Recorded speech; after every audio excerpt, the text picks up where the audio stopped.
potentially dangerous. Restart, and I'm like, and I would just do it again. And then like I would do it again. Like, dude, I'm like, yo, roll over. I rode legs. Holy shit! There he is, Chael Now P. I see somebody. Holy shit! Chael, if you go long, What's happening, guys? if you go long ways, you'll get all of us. Sorry about that. Let's try it. How's that? There we go. Oh, so this is the big time. Boom! This is the big time. Boom! What's up, dudes? Chael, I'm trying to be like you. I'm gonna put on. That's I'm putting on my own fight/grappling match. Respect. When and where? We're doing it April 11th at the Melrose Ballroom. Very cool. I want to know about tag team grappling matches. So fun. Oh my gosh, it's so fun. So, I mean, look, it's exactly what you would think, right? It started off like as a gimmick, kind of like something fun, something to be silly.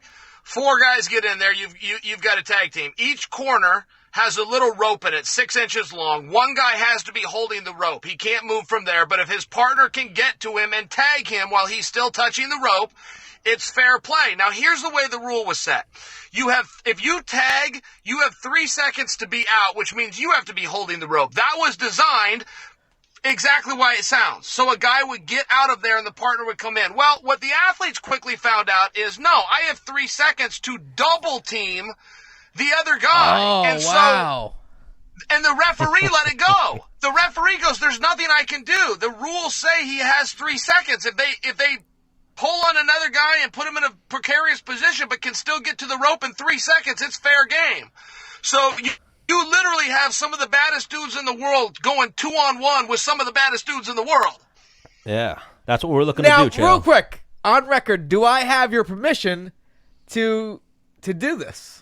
100%. Oh, yeah, you want the rule set? Take it and run, man. Take it and run. Okay. I'll happily email it to you. Okay. In fact, Dennis, I'll tell you this. I would prefer it if you took the exact rules, because one thing that bothers me in grappling, and I think you will agree, every time somebody starts a grappling organization, they come up with their own rules. Right. It's like some kind of ego thing, like, this is my show, and it's my rules. It's like, yeah, but guys, House all rules. we're doing is confusing. Yeah, we're confusing the fans. Right. Like, on basketball, any court in the world, you don't have to explain the rules. You put the ball in the basket, you get 2 points. Like, it's insane that grappling can't all agree. So I would love it if you took the rules. Okay. Yes. Okay. Chris, me and Chris will come do a tag team show, I think. Where we gotta come to, Oregon or California? You gotta come to Portland. Chris. Oh, we could do this. I mean, Bro, it's a real thing. It's a real I thing. didn't know you were running tag teams. Oh, That's yeah. amazing. He's one of the first. Wow. Well, By even the way, love I gotta that. give you guys a compliment. That's a good looking studio. Is that soundboard behind you, by the way? It is. Does that help soundproof the room? It's cool looking, Yeah, man. I've thank never you. seen soundboard in a design. I like that. Yeah, we got sponsors. We got the Shure mics. We went all in, right? All in or nothing. If you're gonna do it, man, let's do it. And you guys look fantastic. Thank you. it depends on who you ask. It's a couple $1,000 studio or it's a $3 million studio. Sure. Yeah. But I know that. Believe me, I know the drill. so Chael Sonnen, officially welcome to Menace and The Man. I'm Stan the Man, Menace's co-host. You know Chris Wade, right? Of course. And obviously you know Dennis the Menace Bermudez. Now we're joined by Of course. MMA legend Chael Sonnen. Tell them. I mean, there it is. There's the 4 of us. What do we do now? Where do we take it from here, boys? I mean, we're gonna throw questions at you. I mean, you're doing it all. You have a podcast. You're doing ESPN. You're all over the map. How do you have kids too? Your father too, right? Yeah, man, I got two little terrorists that live in my house, and they find a way to break at least one thing a day. I swear to God, I come home every day looking forward to playing with them, and it turns into me just getting out screwdrivers and tools and fixing stuff all night long. But it's still worth it. How old? You have 2 boys, right? How old? I got 1 boy and I got 1 little princess. Okay. The boy's more the maniac. What are the ages? 4 years for the boy and 2 for the girl. Okay, because Chris has a daughter. I've got Congrats, 2 boys. Chris. I've got 2 boys. I got 5 and 7, and your daughter's 6. Yeah. Yeah, so they're right there on top of each other. No But kids that I know about, Chael. it's night and day Respect. between the 2 boys and her. Oh man. But I love when they mesh together. It's great because they take her a little bit out of her comfort zone where she's a little more timid. and she tones them down a little bit too. Right.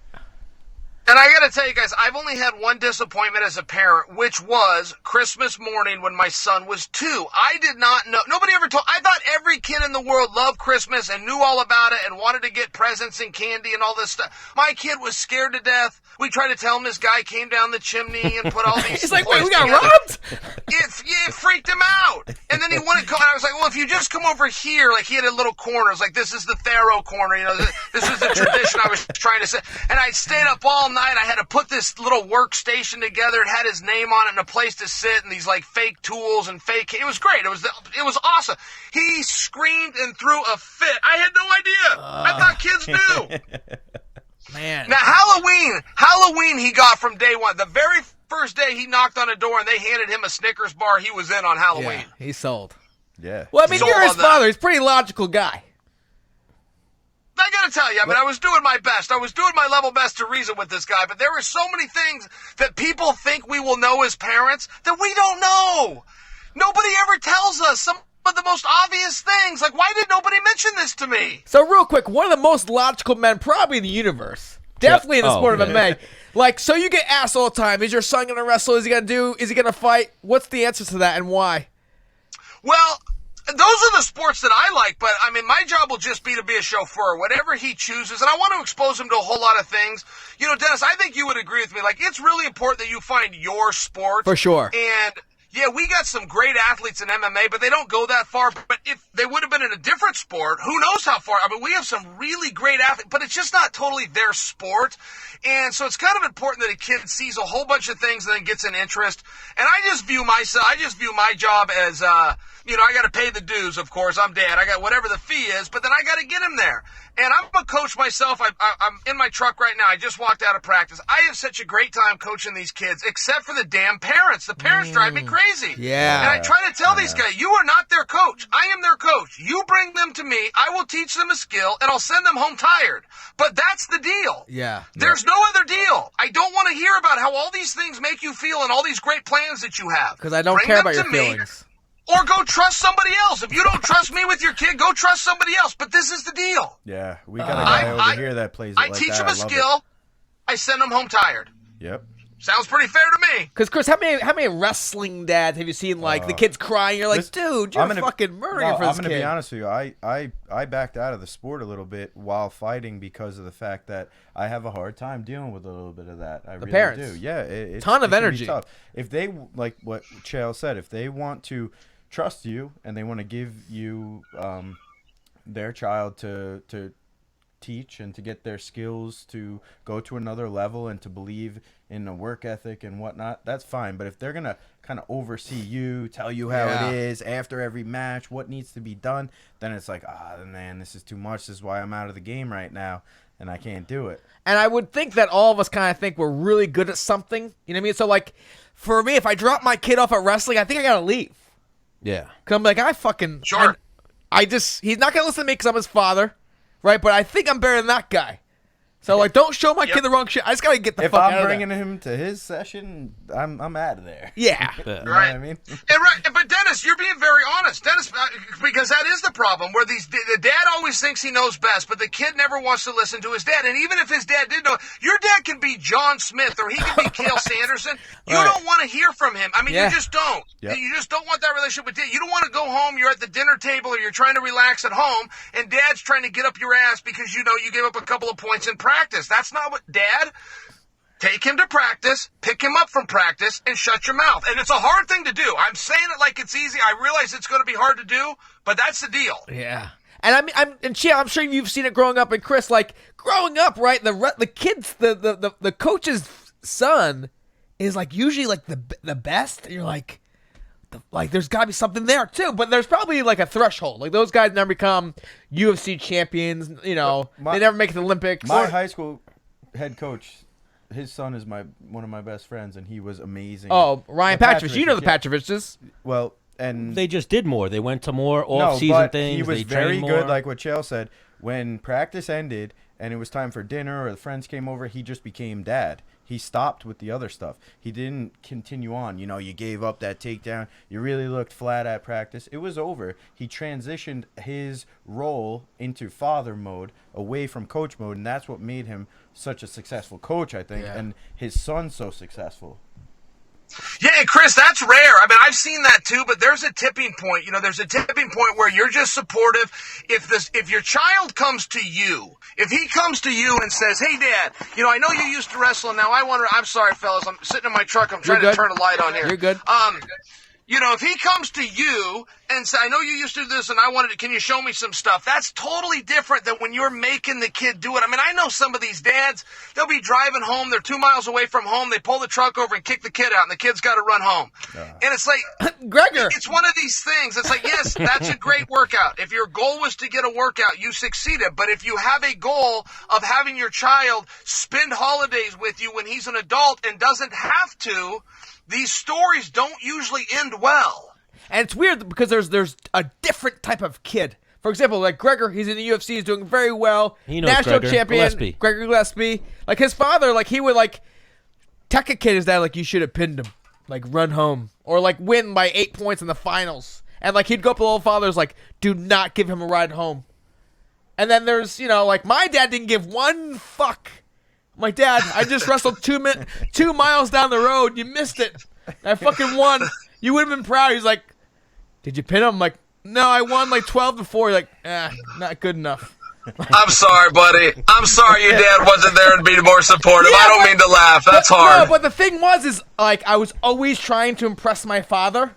So that was like my driving. So then when I got in the UFC and went this 7-fight win streak and he hopped on the bandwagon, I was like, get the fuck off! Get the fuck off! Fuck you! Yeah, you're here too late. Yeah. You're here too late. I've been telling you this. Work's already been done. Yeah, I've been telling you since I was 8. I 8th remember grade.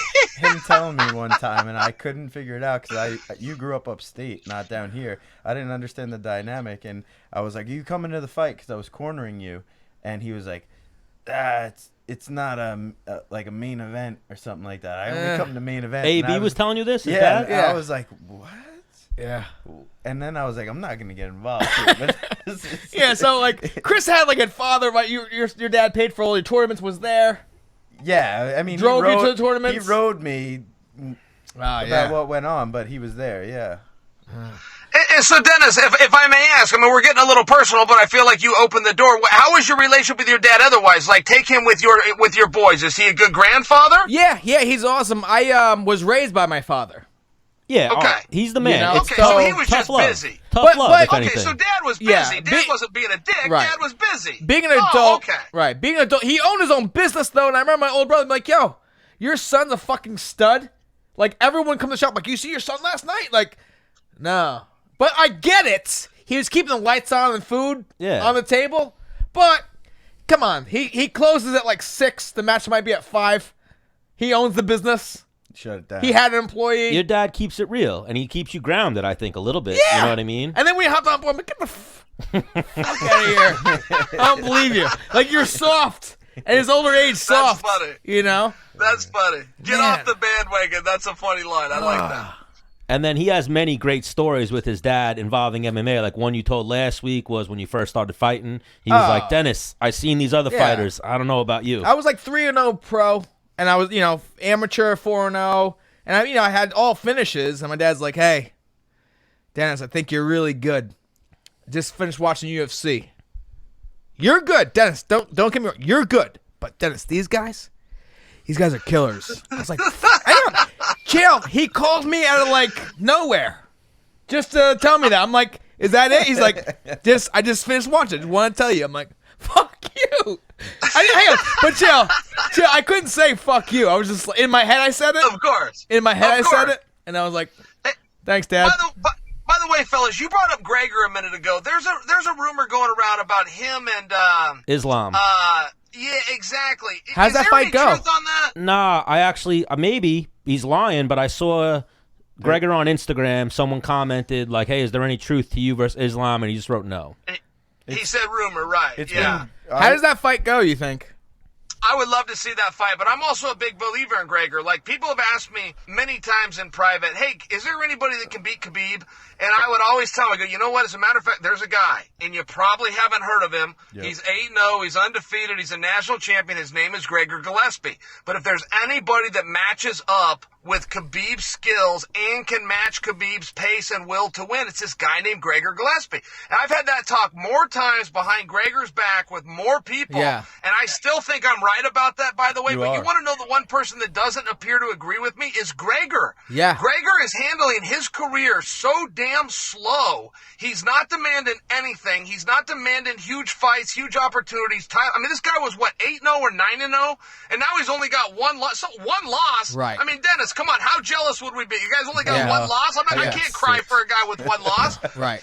And, I still look at him and just go, Gregor, you're a killer, but you're not getting any younger, man. Let's get after this. Right. Yeah, let's do it. Well, Chael, do you know Kyle Sermonara as well?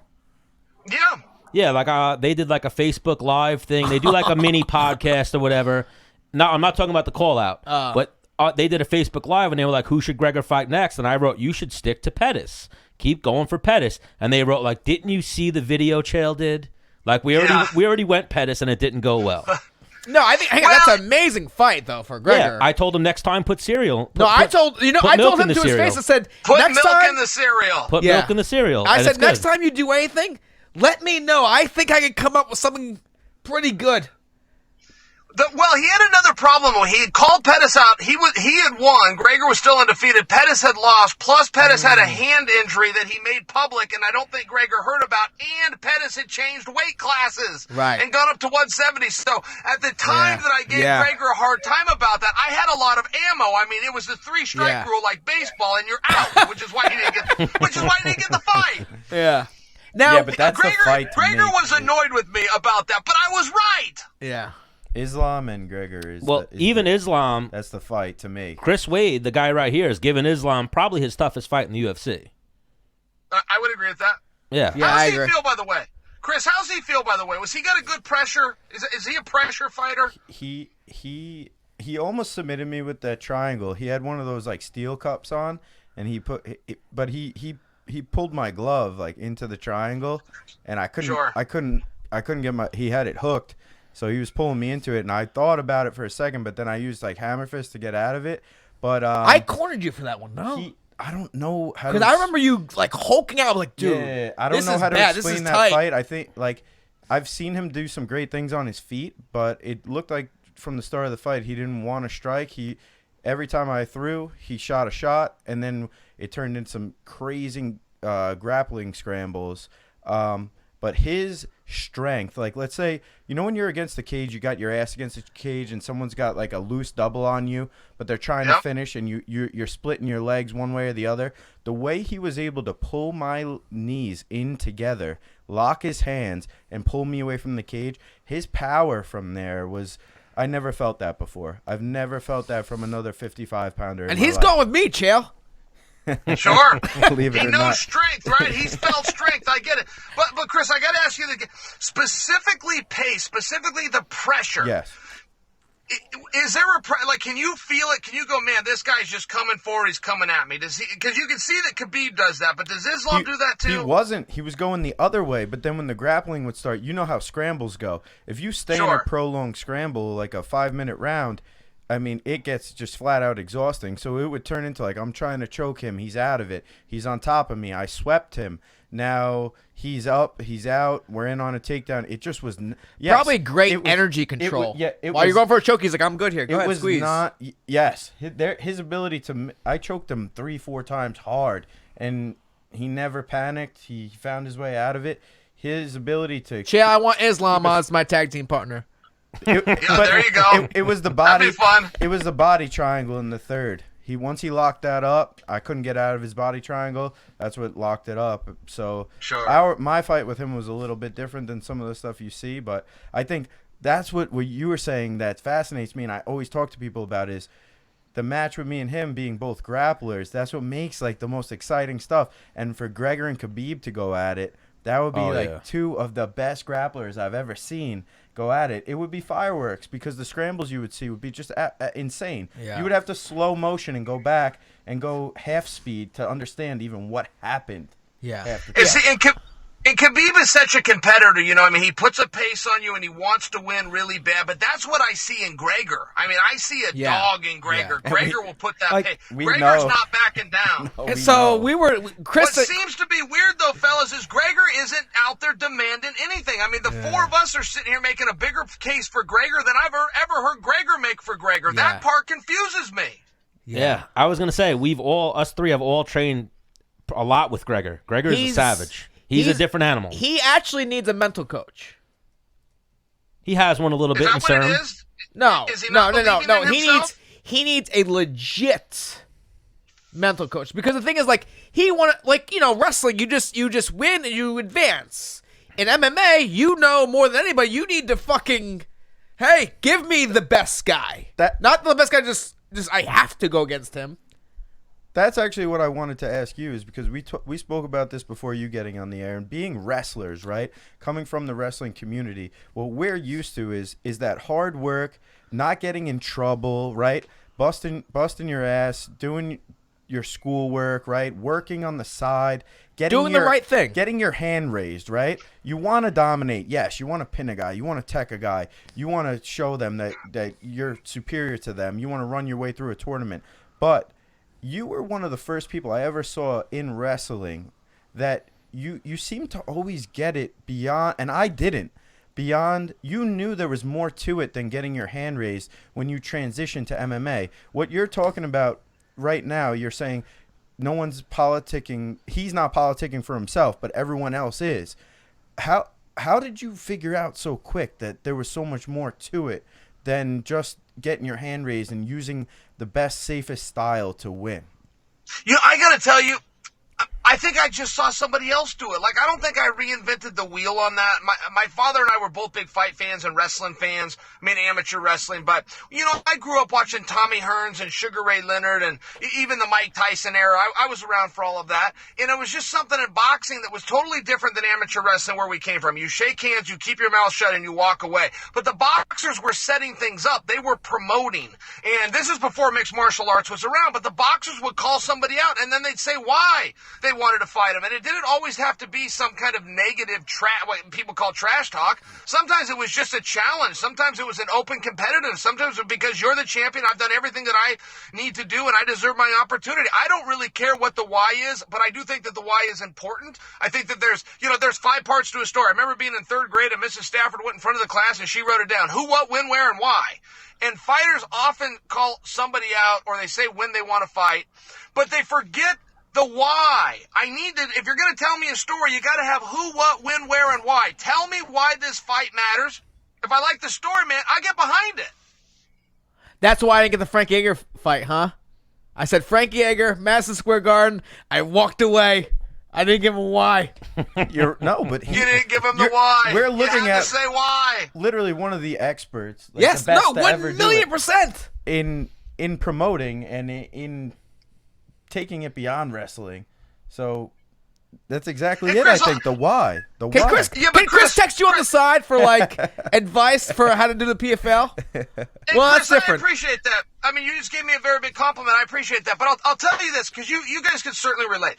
You'll have these fighters that come out and they're upset, and they'll say, I'm being under-promoted. Yes. But then they stop right there and they never finish. And I always want to grab them and just go, okay, tell me what that means. No, you said you were under-promoted. Tell me what it means to be promoted. Does that mean you weren't on enough billboards? Does that mean your name wasn't on enough marquees? You weren't on poster? What do you think promotion means? Because let me answer that question. All promotion is storytelling. If you have a story, tell the story. If it's a great story, it means you got a great fight. If it's an okay story, that means it's going to be an okay fight. If it's not a very good story at all, but you gave your best swing at it, you're probably going to be on the undercard. But all promotion the great promoters are great storytellers. But in a story, we must have all 5 W's. And I see fighters leave out all the time. Why? Why are we doing this? It can't just be about unified rules and punching each other in the face. That sounds a little bit too barbaric. Why? Why does this matter? What is on the line here? Why do you want that guy? You tell me why, I'll get behind you. And sometimes the more asinine why is better.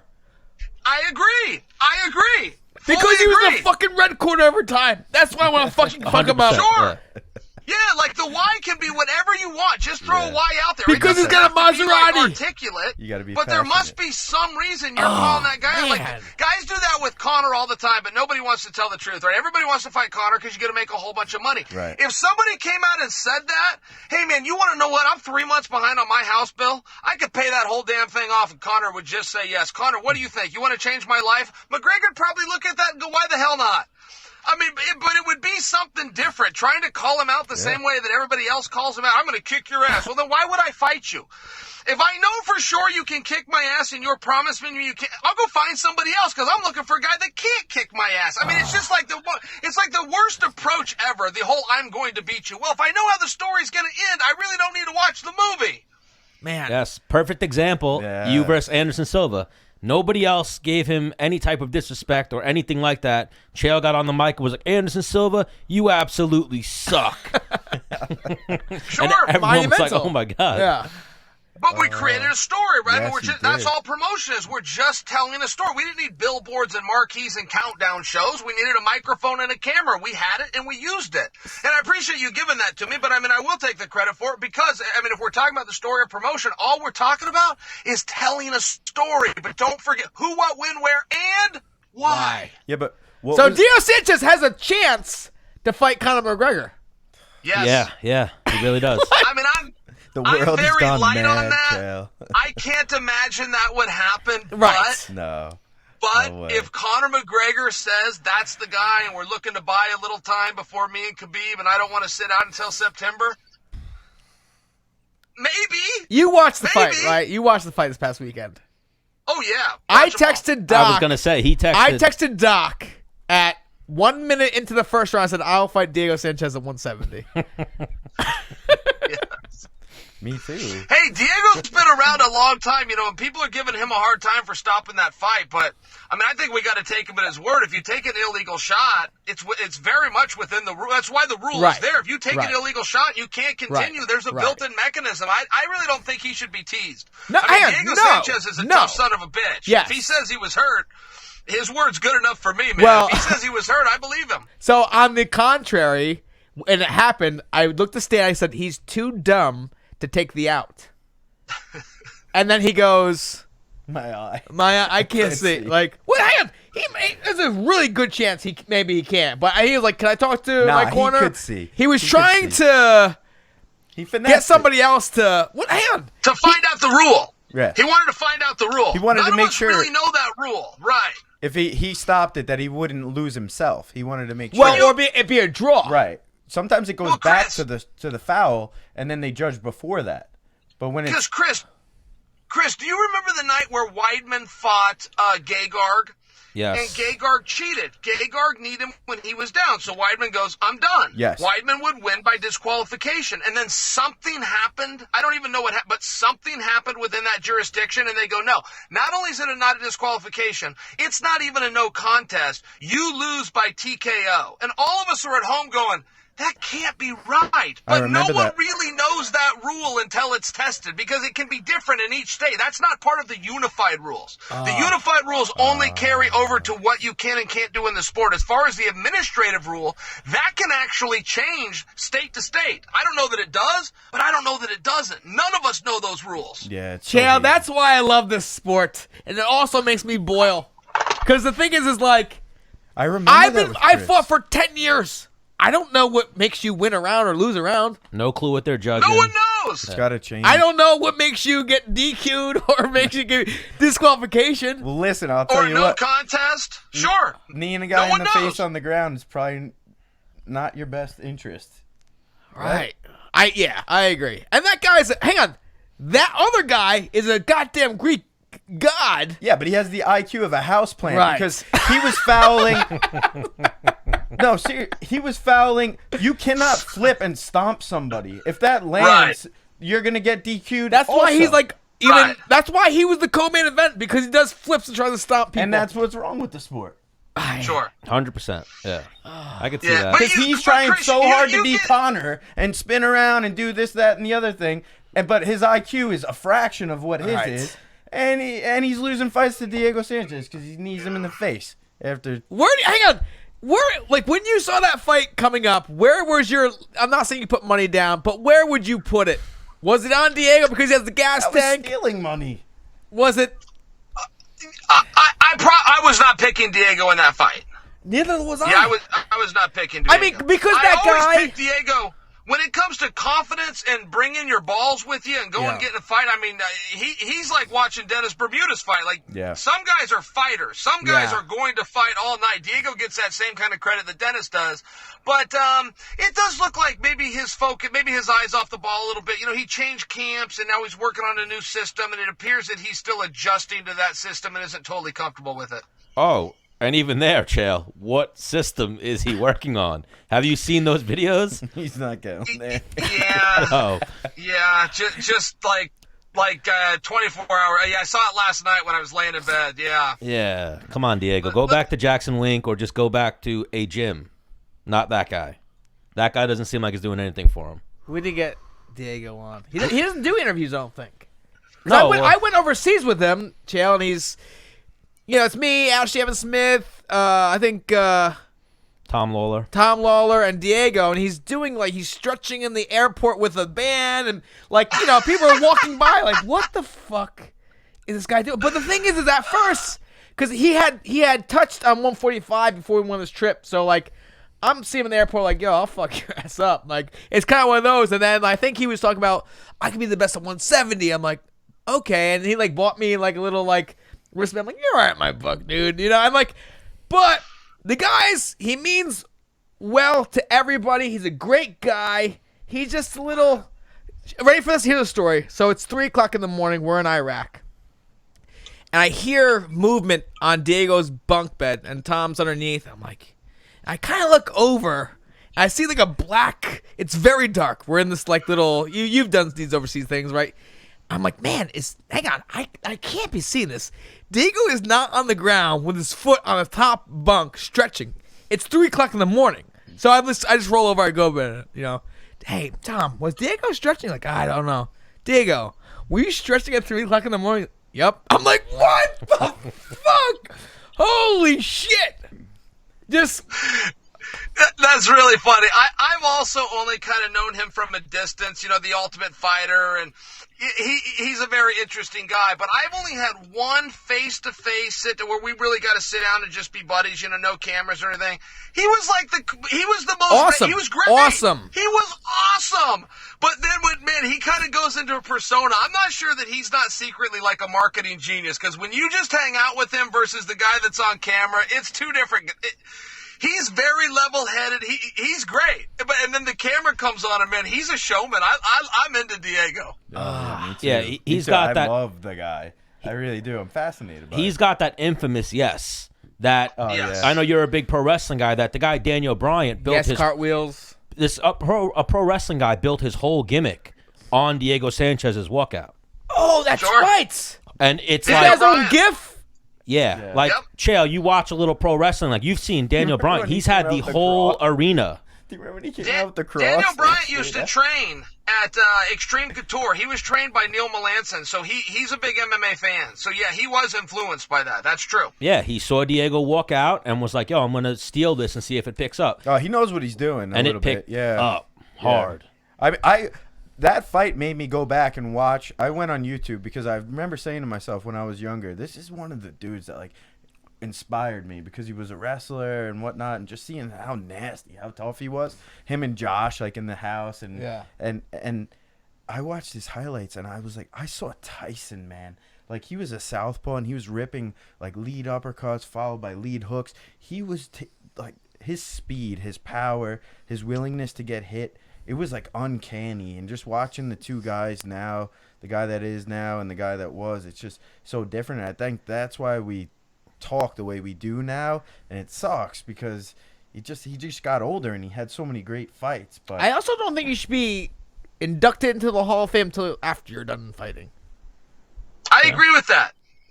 Just on tradition, like I know there's no rule on that, but it does seem like something that needs to be done post facto. Like let the whole body of work go, and then really recognize and honor a guy for the whole body of work. I agree with that. Right. Like even after they retire, like give it fucking 10 years where they can't be like, you know what?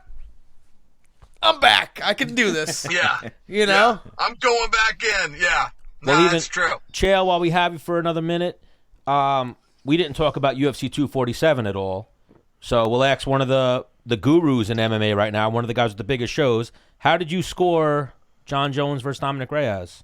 Man, I had Reyes won the first 3 and lost the second 2, and I'm kind of bullish on that. I mean, I was pretty sure on what I saw, but I'm not crying foul ball. I will cry foul ball on the judge that gave John Jones 4 rounds and Dominic only 1. I believe that to be fiction. I believe that to be something that did not happen. But I don't think there was a screw job there. I thought that John Jones showed his absolute grit and toughness. I mean, whether I thought it was 3-2 Reyes, and 2 for Jones, either way, there was never a moment of that fight when John Jones ever stopped trying to win that fight. Even when John thought the chips were down and thought, I got to finish this guy, then he came out and tried to finish that guy. I mean, John Jones is a competitor I really think deserves a lot of credit. And I personally don't get along with John Jones. It pains me to praise John Jones, but that's what I saw, man. I saw a guy that wanted to win and tried to win for 25 minutes, and I respected it. Because I have, like, 2 things in my head. Like, one, you have to take the title from the champion. But then there's also the second. Let's say the fight continued forever. Who would die first? Obviously, it's in John Jones' favor. He won 4 and 5, like, no questions asked. So if it went 6, 7, 8, 9, 10, all the way to fucking 25. He's coming out of that cage, bro. He's coming out of that cage. Right? That's He's a winner, bro. He's a winner. He's a winner. A lot of people don't like him, just knows but how to win. We've known him for a long time through wrestling. That guy knows how to win. He's always known how to win. He doesn't always know how to act, but he knows how to win. Now, the He's so fights tough. are getting closer between him and his opponents. He's For getting sure. older a little bit. Yes, They're getting I know, younger. so- It's like- Endless tape to study. Yes. Endless tape Well, to study. there's that. Like, what's... Right? We had Doc Parsons on, I don't know, a month or 2 ago. He said every fighter has so many rounds. You only have so many rounds. Yep. I mean, I think his rounds No, are... I agree with that. 100%. Yeah. Yeah. No, I fully agree with that. Do you guys still see me? I said that I cut out a little bit. Yeah, there's no video now. It says you're paused. All right, it'll come back. I apologize. My No, wife is bitch. calling me. I'm sitting down. She's wondering why I'm not walking in the house for Yeah, dinner. Hey, got I gotta you. tell you guys this stuff. Dennis, you know the guys that we wrestled with, but they were like unbeatable, like a Yes, 4-time state yes. champion, or the undefeated national, or the guy that won the Olympics. One thing those guys all have in common is their careers are over by the time they're 25 years old. Right. And it comes back to Doc's point. You only have so many rounds in you. You can only fire so many bullets. And if you want to get it up every time and get it out early in college and have a bunch of those, good for you. But you're probably not going to go very far in the pros. And that just seems to be a reality. Whether it's fair or not, historically speaking, it does seem to be a reality. Yeah. Yeah. But- when Doc said it, it made so much sense for Oh, me. my gosh. Yeah. I was like, yep, I used up all my rounds. But now I'm like, you know what? Maybe I have, like, I don't know, 15 left Maybe in you me. refilled the chamber. Nah, I and know. sometimes that chamber Yeah. does refill. That's true. Yeah. They talk about people in their primes, and they always try to make it like the world belongs to 18 to 25-year-olds. It's really not true, Dennis. You and I know this, and Chris, you could agree as well. It's more of a mental prime. Right. When did I want it the most? When was I the most motivated? What times in my life was I most excited to see the clock was 3 and I had to walk into practice versus going, oh boy, it's 3 o'clock, I better show up for practice because Right. that's what I do. Yep. And that's when you're in your prime. It's not when you're your fastest and strongest and youngest. It's when is this still exciting? Right. And nothing's exciting forever. That's the reality, and that's when the prime is gone. Yeah. It's hard. Think about how long he's been on top. How do you get up for every single fight? Sure. And every single one of those guys are the cream of the crop, and they're trying to take what he has, and they're trying to take his head off, and he's got to get up every single time, and he's been doing this. I tell you what, partying before, a week before, He's the man. and he's the celebrating the victory before the fight. That's pretty, Yeah. makes it harder for you. Yep. But yes, Chael. Yeah. we've had you for a minute. We appreciate the time. We'll let you get home to Thank the you wife so and kids. much. Yeah, you got But wait, two little Fellas, real quick before we let you go, you got this huge event coming up this weekend. What is this? Submission Underground. What number you at? submit. You know, we're at number 11. It's going to, and thank you for the plug. It's going to be Sunday. That is February 23rd. Is in this Sunday. It is at 6:00 Eastern, live and free on Fight Pass. And by free, I mean as long as you paid for your subscription. I'll be watching. You got Stud and Austin Vanderfort. You got Rage and Al. You got Mike Perry. What's the tag team main event again? All right, so Vinny is bringing Kyle Bain with him to take on Craig Jones and Nicky Rod. And, yeah, all hell's going to break loose. And don't forget, Mike Perry's bringing his wife. We got the Platinum Princess making her Submission Underground debut. Don't forget about that one. Wow. Yes. No, I'm tuning in. You're the promoter, Yeah. All right, Chael. fellas. I'm trying I've to- had so it much, with sir. you all. I'm I've tr- had love it it. with you all. Kaboom. See you, bro. Man. Oof. Y'all, I'll be right back. You gotta use Albano. Tag team me in. We gotta get used to this tag team action. Yeah, we're gonna talk when you get back. Wait, something I had in mind: you and Patrovich as a tag team, but we'd have to find the opponent. Well, the thing is, I wanted to ask Chael. I could also, text him. I wonder I think. how. Wait. I think Chael had a good time. 1,000,000%. I think Chael would become a regular on our show. Yeah, 1,000,000%. I think he had a good time. Man, I didn't know Chael was such a Dennis Bermudez fan. My manager works very closely. Yeah, So Chael knew a lot about me I without would say, me. yeah, even- Parsons is almost like his best friend or his co-worker. They own Bad Guy Inc. together, and we've learned so much about that through just having Parsons on. But man, he was like the way he said thank you for the promo. He was cutting promos on Menace. Like, what did he say? I feel like he fights like Khabib fights like Dennis Bermudez. Like he just keeps going. He's talking about. No, Was he's it talking Khabib? about Diego. No. Yes, he was it talking about Diego. Yeah, I'll have to re-listen. yeah. I heard Khabib. Still a legend. Oh my God. Yeah. Who? Dennis Bermudez or Chael? No, Diego. Dennis Bermudez too.